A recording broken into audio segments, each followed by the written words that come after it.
Quero chamar aqui o Caio Augusto, economista do Terraço Econômico, que está conosco para um bate-papo nessa manhã. Caio, seja muito bem-vindo mais uma vez aqui na BMC. Sempre um prazer falar contigo. Bom dia. Bom dia, pessoal. Prazer imenso estar aqui de volta. Uma alegria muito grande. Sempre um prazer falar com vocês. Prazer é nosso. Ô, Caio, eu quero começar falando contigo, dados que acabaram de sair agora cedo, né? O IGP-10, que traz essa percepção de inflação nos primeiros dias agora de agosto, já trazendo boa notícia, né? Deflação, né? Uma desaceleração em relação ao aumento do mês anterior. Principalmente, eu estava até dando uma olhada aqui, puxado por combustível, energia elétrica, passagem aérea. Queria saber sua visão para mais um dado importante de inflação que saiu aqui no Brasil. Como que você vê essa desaceleração, essa deflação e também consequências, né, reflexos positivos para a economia brasileira com esses dados? Em primeiro lugar, é óbvio que é uma notícia muito boa, uma desaceleração em nível de preços, né? A gente viu aí a Selic passar por um caminho bastante elevadiço, que ainda não acabou, segundo o que o Banco Central sinalizou aí na última reunião. A gente está com a Selic em 3,75, um ano e meio atrás a gente estava com a Selic em 2, então isso é uma elevação muito grande, uma elevação substancial, o que coloca, né, hoje a nossa taxa real de juros, a diferença entre a taxa de juros e a inflação esperada, como uma das taxas reais de juros maiores do mundo. Então é uma boa notícia saber que estão surtindo efeitos. Especificamente em relação a esse dado do IGP-10 que acabou de sair, né, uma deflação aí de 0,69, o mercado esperava 0,57, se eu não estou enganado, de deflação, então quer dizer, uma deflação maior ainda do que o mercado já estava esperando. É uma notícia pontualmente puxada muito por energia e alimentos, que tiveram uma certa porrada para baixo, e commodities ajudaram a puxar isso um pouco para baixo também. E se a gente for olhar num horizonte de tempo maior, como esses preços são ao produtor, o que a gente verifica é que isso é um impacto de uma desaceleração na desvalorização cambial, para não dizer uma certa reversão, né? Se a gente for olhar, até um dado que é muito interessante, um ano atrás, esse mesmo dado era de mais de 1% dentro daquele mês, e o acumulado para 12 meses era de 32%. Agora esse dado foi de menos 0,69 e o dado acumulado para 12 meses é um pouquinho maior, de 8%. Isso significa que, de fato, por um lado, as taxas de juros estão fazendo o seu trabalho e, por outro lado, que as medidas que foram colocadas aí a respeito, né, de ICMS e tudo mais, elas contribuem. O que fica disso e o que a gente pode esperar aqui para frente? O que dá para esperar pelo lado aí das commodities, talvez uma acomodação maior, derivada aí desse encontro maior entre oferta e demanda. Em outros locais do mundo isso ainda está muito pressionado, mas aqui no Brasil está um pouco mais adequado. Então vamos pôr assim, os preços eles devem caminhar de maneira mais sutil, para não dizer que eles vão acabar sendo reduzidos no final das contas, como a gente observou no IPCA e agora observa no IGP-10. E por outro lado, o que a gente observa é que os efeitos serão mais advindos das commodities mesmo. O petróleo continua caindo. Um negócio interessante para vocês pensarem, o petróleo chegou a bater 140 dólares, chegou muito próximo de 140 dólares, com o dólar passando de 5,60, e agora o dólar está bem mais abaixo disso e o petróleo está arrumando para 80 dólares. A depender do cenário que a gente tiver nos Estados Unidos aí em 2023, se a gente tiver uma recessão muito forte, acredito eu, inclusive, uma visão, uma projeção pessoal, acredito que isso deva acontecer, porque o Fed ainda está continuando aí, um assunto legal para a gente falar também.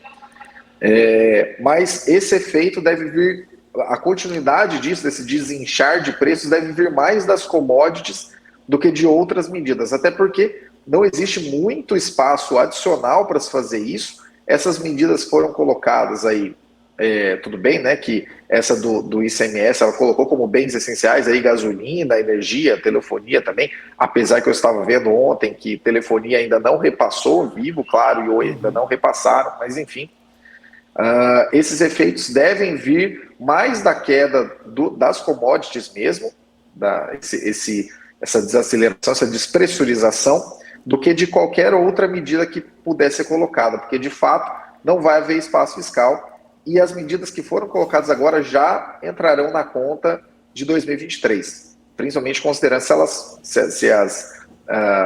se os desembolsos adicionais aí que vão somar entre 1 e 1,5% do PIB em todos os auxílios, aumentos e tudo mais que foram concedidos agora recentemente, se eles realmente pararem no final do ano, porque essas outras medidas aí, segundo como, né, foi colocado na letra da lei, pode ser que tenha alguma discussão em 2023 por alguns estados que vão verificar aí uma certa desaceleração, um esvaziamento dos seus cofres, provavelmente. Mas, como essa é uma questão que foi colocada na letra da lei, e o próprio STF já chancelou que fica na letra da lei, pelo menos de 2024 em diante, então quer dizer que essa é uma fonte de pressão que talvez aconteça em alguns estados, mas dificilmente ela vai acontecer. Agora, por outro lado, se a gente for olhar especificamente as commodities, elas estão passando de fato por uma despressurização.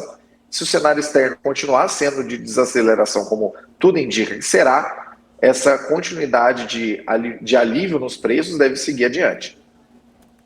Caio, já que você citou a questão da possível recessão lá nos Estados Unidos, né, a gente tem então a divulgação do FONC, da ata, ao longo desta quarta-feira. Qual que é a expectativa, né? Deve vir com um discurso mais leve aí de Jerome Powell? Uma coisa que é muito interessante, se a gente puder fazer um paralelo atual aí entre a atuação da política monetária dos bancos centrais dos Estados Unidos e aqui do Brasil, é que apesar da política monetária ter um objetivo de um prazo maior, de um prazo mais esticado, nos dois casos a gente tem visto uma atuação muito focada em dados de curto prazo. O que eu quero dizer com isso? Enquanto aqui no Brasil, muito provavelmente esses dados de deflação que a gente tem observado agora, e muito provavelmente eles acontecem no mês que vem ainda, porque ainda há um intervalo para cair aí, combustíveis, mas eles estão caindo e ainda há um intervalo maior para eles caírem. O dado mais recente que a gente teve de inflação jogou a inflação ao consumidor nos Estados Unidos em 12 meses de 9,1%, que tinha sido a maior inflação desde 1981, para 8,5%. Até eu vi um meme, eu não me lembro se a gente colocou esse meme no terraço, mas era assim, 6 meses atrás, inflação de 8,5%, aí estava o cara assim desesperado. Agora, inflação de 8,5%, aí está o cara comemorando, porque isso significa um alívio. Só que o que a gente não pode se esquecer são dois pontos. Em primeiro lugar, o Fed acabou de chegar à sua taxa neutra, que é aquela taxa de juros que não aquece e nem desestimula a economia. É aquela taxa, né, que a economia, vamos dizer assim, passa ao largo de ter algum grande efeito. Ponto número 1. E ponto número 2, a meta de inflação nos Estados Unidos continua sendo de 2%. Se a gente for muito otimista, mas muito otimista mesmo, a inflação nos Estados Unidos deve terminar 2022 na casa de 5%. Se a gente for fazer uma comparação aqui com o Brasil, uma comparação bastante simplificada, é claro, porque existem muitos outros aspectos a serem considerados. Se a gente for fazer uma comparação, a meta de inflação para 2022 no Brasil é de 3,25%. É como se os Estados Unidos estivessem com mais de 7,5% de inflação e as pessoas pensando, será que o Fed vai começar a ser mais camarada agora? E um segundo ponto que deve ser observado na atuação do Fed é que é o seguinte: lá nos Estados Unidos, o Banco Central tem o chamado mandato duplo. Ele observa os níveis de preços, ou seja, a inflação, e também observa os níveis de desemprego. O mercado de trabalho nos Estados Unidos, ele demonstra mês a mês números recordes de emprego, né? Se espera aí 300, 400 mil vagas, abrem 500, é um negócio extraordinário. Como diria, já dizia o Warren Buffett, never bet against America. De fato, o mercado de trabalho lá está muito forte mesmo. É preciso verificar essa resiliência a um certo choque aí nos juros e tudo mais, mas o mercado está de fato muito forte. E o que acontece é que fica a cargo do Fed olhar mais para o lado do nível de preços, e de fato ele está olhando isso. Nas últimas duas atas, em que a gente teve dois aumentos aí de 75 basis points, 150 basis points, que inclusive foi o maior aumento em 60 dias desde a gestão do Volcker, né, que tem sido muito comparado aí, uma gestão que avançou muito com os juros numa época de inflação ali nos anos 80 e tudo mais, entre os anos 70 e os anos 80, perdão. O que realmente acredito que deve vir nessa ata é que a continuidade do compromisso do Fed em desinflacionar, em gerar aí uma redução nesse nível de preço, deve seguir adiante. E eu acredito que isso aconteça novamente, porque o mercado de trabalho está bastante reforçado. Em segundo lugar, porque apesar da inflação ter dado essa retrocedido, né? Agora, inclusive, até o Joe Biden, quando foi anunciar, ele falou zero, sei lá, 50 vezes. Ele falou assim: a inflação que a gente teve agora no mês foi zero, a inflação foi zero. Ele falou isso umas 50 vezes, é até divertido o discurso. Mas ainda está em 8,5%. Então, assim, ó, ainda é muito cedo para comemorar. Eu falei de fazer um paralelo aqui entre Brasil e Estados Unidos. Eu também acho que aqui é muito cedo para comemorar. A nível Brasil, a gente tem muitas definições a serem feitas no campo político, no campo fiscal, no campo administrativo, no campo tributário. Tem muita coisa para ser feita para a gente verificar aí uma queda. Logicamente, essa taxa não vai ficar nesse patamar, ela vai ficar menor no ano que vem, mas muito provavelmente ela ainda encerra 2023 a 2 dígitos. E nos Estados Unidos, digo mais uma vez, em uma expectativa extremamente positiva e otimista, a inflação termina o ano em 5%. Isso significa que ela está 2,5 vezes acima do esperado. E para vocês verem como o compromisso do Fed envolve uma seriedade maior em um nível de preços mais baixo, lá nos Estados Unidos a grande discussão que tem sido colocada na mesa por muitos especialistas ultimamente e se a gente passasse a taxa esperada de inflação, né, a meta de inflação, de 2% para 3%. Aqui no Brasil, a gente passou mais de 10 anos com a taxa de juros, com a inflação, tendo uma meta de 4,5%. Durante muito tempo ela ficou com uma margem de aceitável de 2 pontos percentuais para cima e para baixo, ou seja, ela podia ir até 6,5% ou podia ficar em 2,5%. Nos Estados Unidos eles têm essa taxa focada em 2%, aí você fala assim, mas de 2% para 3%, será que não é uma coisa muito pequena? Mas é um aumento de 50%. Uhum. Tem sido muito discutido esse aspecto também de se a inflação não pode ser mais elevada, não pode ser aceitada como mais elevada, também pelo aspecto do financiamento do governo, porque se a gente for parar para pensar, o governo se financia por impostos, ele se financia por títulos públicos e também se financia por inflação. Hoje, o caminhar da dívida pública dos Estados Unidos, e isso não é uma questão que o Fed olha, de novo, o Fed olha mercado de trabalho e nível de preço, ele não olha nível de dívida. Mas o nível da dívida dos Estados Unidos ele é muito elevado, então né, os Estados Unidos aí ficam numa missão muito complicada de continuar a elevação de juros para reduzir os níveis inflacionários que, digo mais uma vez, desaceleraram um pouco, mas ainda estão muito acima do esperado. Não tem comemoração aqui de jeito nenhum.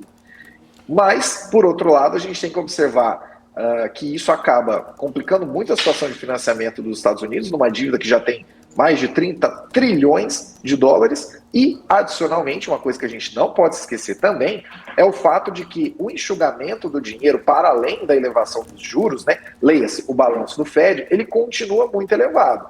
Desde a primeira vez que a gente conversou sobre isso aqui, meses atrás, que foram anunciados, aí não, a gente vai reduzir assim assado, o nível do balanço do Fed continuou basicamente o mesmo. Continuamos aí nas proximidades de 9 trilhões de dólares.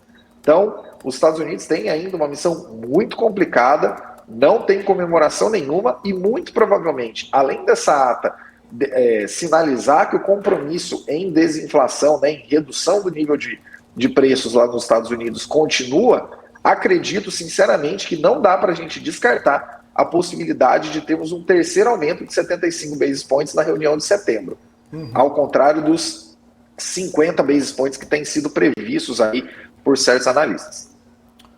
Ô Caio, e aí eu queria trazer essa discussão um pouquinho mais para o mercado, né? Porque enquanto se falava muito em recessão lá nos Estados Unidos, aumento de taxa de juros, inflação, o que o Fed faria e não faria, a gente viu movimentos muito bruscos de queda nas bolsas americanas, também repercussão na Europa, porque eles têm os problemas deles lá também, e aqui o Brasil acabou também entrando nesse cenário de incerteza, muitos investidores estrangeiros saindo, né, da bolsa aqui no Brasil para buscar locais mais seguros para deixar o seu dinheiro. E agora, em agosto, a gente vê 10 pregões de alta dos 12 que tivemos em agosto, com esse fluxo estrangeiro voltando aqui para o Brasil. Não é um movimento apenas no Brasil, a gente vê bastante investidor procurando mais ativos de risco, procurando, né, ações, procurando equities, e aí isso acaba trazendo consequências positivas para o Brasil também.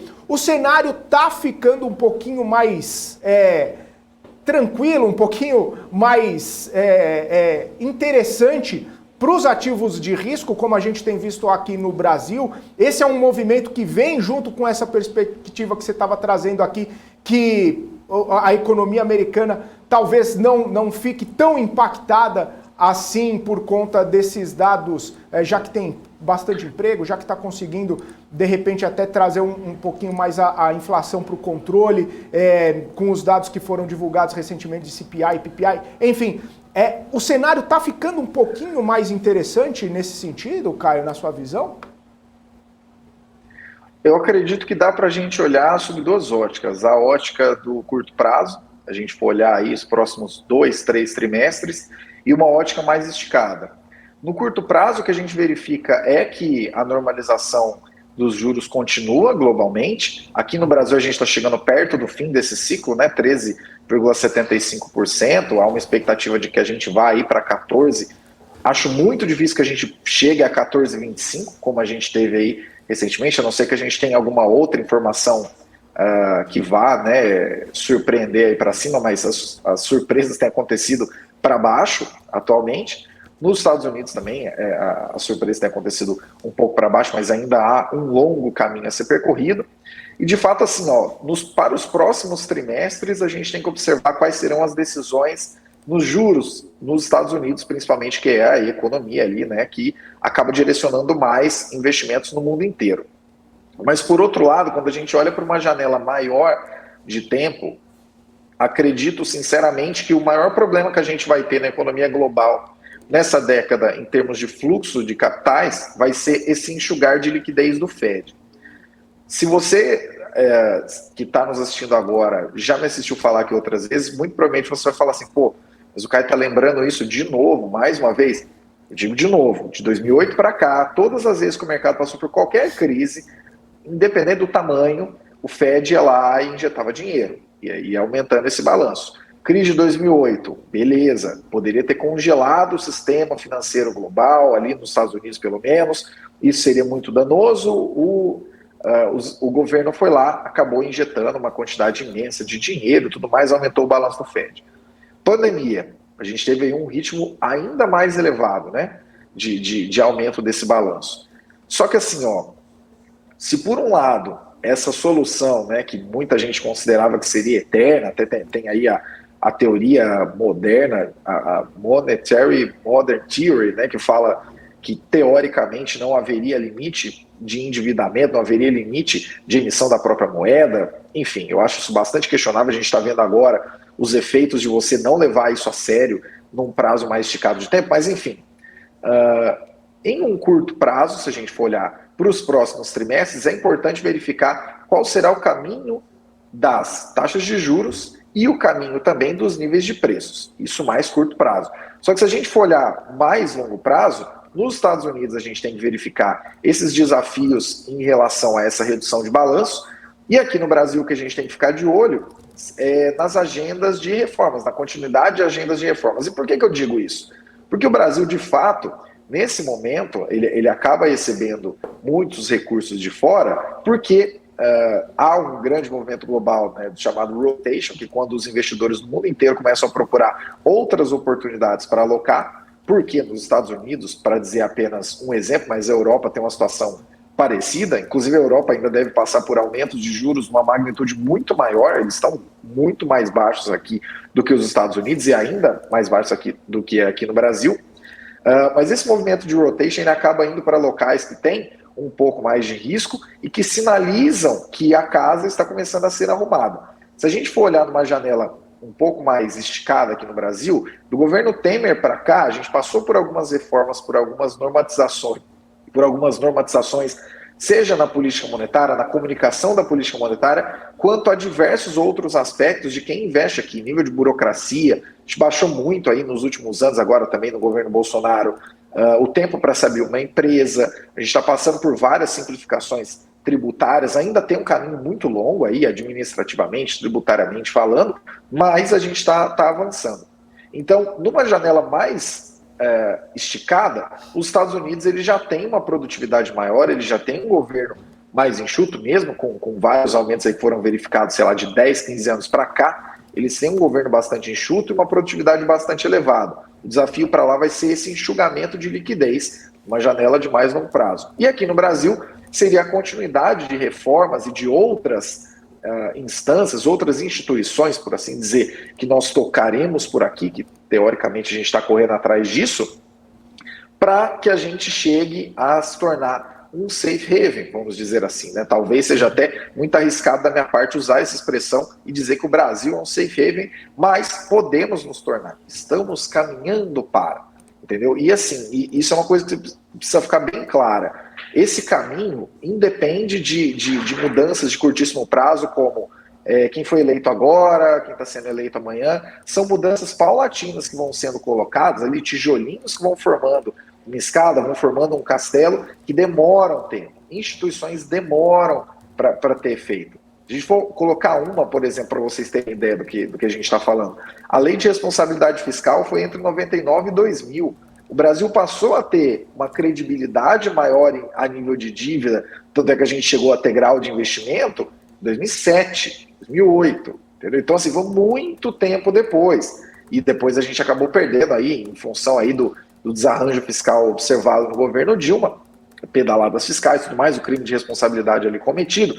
Mas assim, existem muitas instituições que elas demoram muito tempo para servir. E até por isso, vou até adicionar um novo desafio aqui para o Brasil a nível de curto prazo, nós precisamos focar urgentemente 2022, beleza, ano eleitoral, aquele oba-oba, vamos liberar recurso toda hora, que tem gastar mais 40, 50 bilhões de reais. Mas assim, entrou em 2023, quem quer que esteja usando a faixa, quem quer que esteja com o bottom ali na Câmara e no Senado, é importante pensar que a gente precisa caminhar para regras fiscais críveis. Seja teto de gastos, se o teto de gastos não estiver servindo, a ideia do teto de dívida aí, que está sendo aventada aí pelo ministro da Economia, Paulo Guedes, que também precisa ser colocado em mais detalhes, a gente precisa de regras fiscais mais críveis.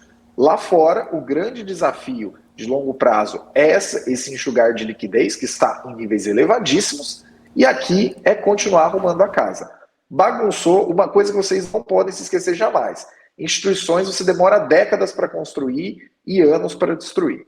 Isso precisa ficar na mesa, isso não pode ser esquecido de jeito nenhum. Isso faz muita diferença para o longo prazo e para as próximas gerações, para os seus filhos e netos de vocês que estão nos assistindo agora. A diferença é feita por um caminho percorrido aí a duras penas, no curto prazo e ao longo do tempo. Maravilha. Caio, quero agradecer sua participação aqui com a gente. Obrigado mais uma vez pela participação, pela parceria sempre aqui conosco. Um abraço, ótima quarta-feira para você. Obrigado, Isabela. Obrigado, Felipe. Sempre um prazer. E, como sempre digo, precisando do Terraço Econômico, precisando da nossa análise, é só chamar. Valeu, pessoal. Valeu. Um abraço. É isso aí. Falamos com o Caio Augusto, economista do Terraço Econômico.